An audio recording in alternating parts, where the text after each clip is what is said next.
Welcome, this is Minu Chaudhary for Channel NE24. The Omkar Doot Social Welfare Organization has issued a stern warning to those in India who are speaking in favor of Pakistan, urging them to correct their stance or face action without hesitation.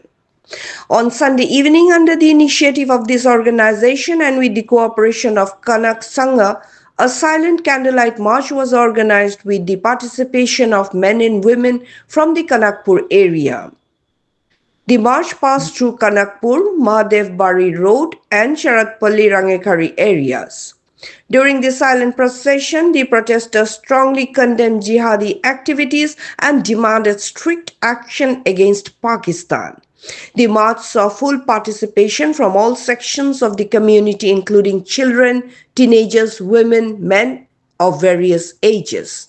For more news and updates, subscribe our channel NE24 YouTube and support us by following our Facebook page.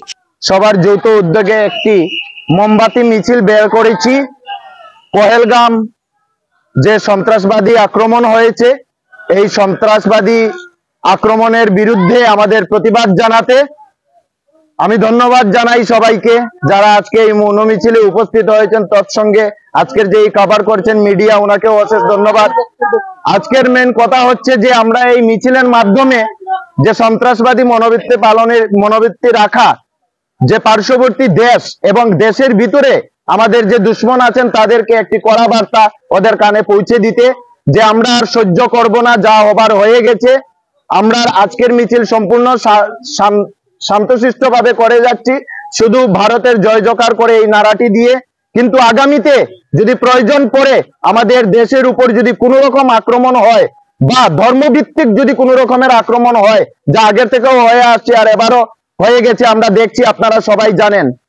তো আমরা ভারত সরকারকে এটা আশ্বস্ত করছি যে যদি এরকমের আর কোন রকমের সন্ত্রাসবাদী মনোবৃত্তি নিয়ে যদি কোন রকমের আক্রমণ হয় আমাদের উপর, ভারতবাসীর উপর, তাহলে আমরা সব ঐক্যভাবে একত্রিত হয়ে প্রয়োজনে আমরা হাতিয়ার ধারণ করব, রুদ্ররূপ ধারণ করব